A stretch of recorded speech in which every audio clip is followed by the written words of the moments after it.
back. Premier Doug Ford asked about his relationship with Pierre Poilievre and the federal Conservatives during a news conference in Brampton this morning, and how he responded to that question. It's making news. Listen. I shouldn't interfere in the federal election. Last time I checked, Pierre Poilievre never came out in our election. Matter of fact, him or one of his lieutenants told every one of his members, "Don't you dare go out and help the PCs." Isn't that ironic? But anyways, I'm not going to dig deep into this. The people spoke, and I have no say in who people vote for.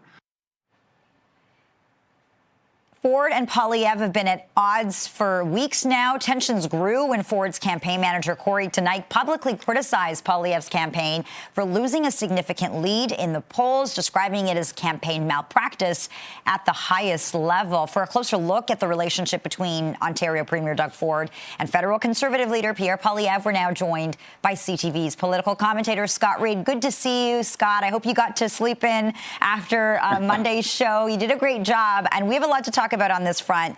Some of this is coming after Conservative MP Jamil Javani accused accused Doug Ford of sabotaging Pierre Poilievre's campaign. What do you make of his remarks?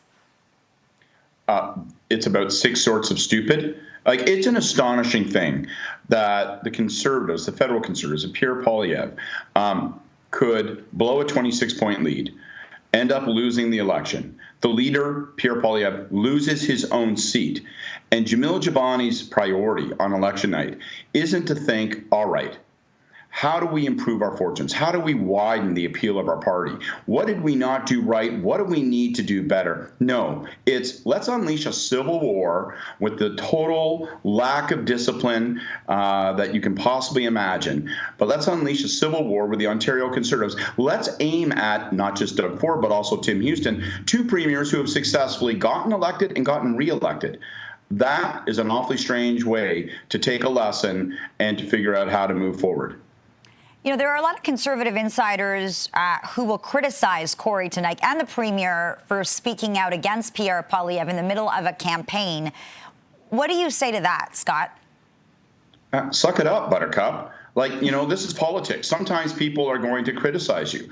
And you know that, frankly, you've done nothing, if you're the federal Conservatives and Pierre Poilievre, to forge ties with the Ford Conservatives. Done absolutely nothing. That was Doug Ford's response. He's getting asked a question, and he just pointed out, there was just an Ontario election campaign, and the instruction was to not lend assistance from the federal Conservatives to the provincial Conservatives. So, this opens up an obvious rift.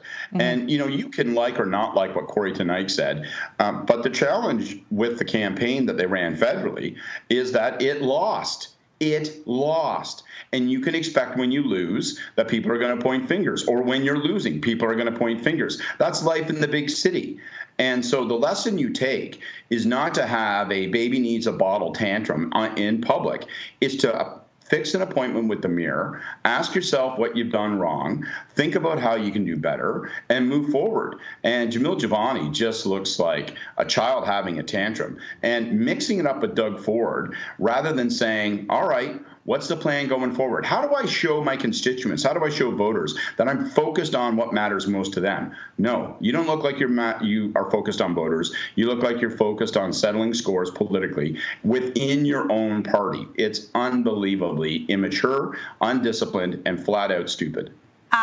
Doug Ford, no secret, very popular premier in Ontario. Some would say that his comments could have hurt the federal Conservatives, yet they made significant gains in Ontario, Scott. How do you make sense of that? Well, I think that the federal Conservative campaign made some smart adjustments in the final 10 days. They took Pierre Poilievre out of their ads. They focused heavily on men, especially older men. We saw the ads with, the dudes golfing. And they put Stephen Harper in the window. They made the sorts of adjustments that they needed to in order to scrape back enough votes in Ontario. Not that they can win a majority of seats, but at least that they didn't get hammered and they denied the Liberals a majority. But you do have to put it in context. They were ahead by 26 points. You couldn't find a breathing soul in Canada who didn't think Pierre Poilievre was a lock to be prime minister.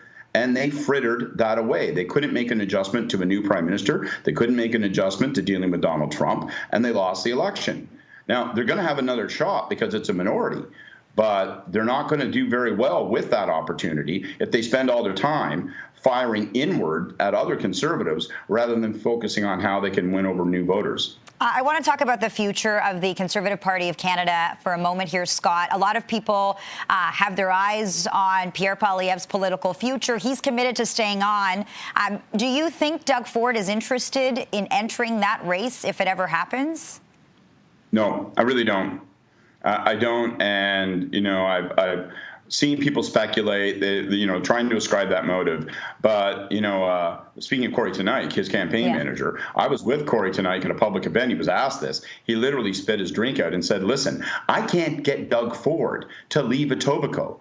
All he wants to do is split his time between diners in Etobicoke and downtown Toronto, and that's it. The idea that he would want to steamroll his way across the country, campaign in northern Manitoba and southern New Brunswick, no, that's not what's behind this. So I really don't subscribe to that conspiracy theory. I don't think that's what's going on. I don't think he's going to take a run at the job. And by the way, I don't think Pierre Poilievre is going to lose his job as leader.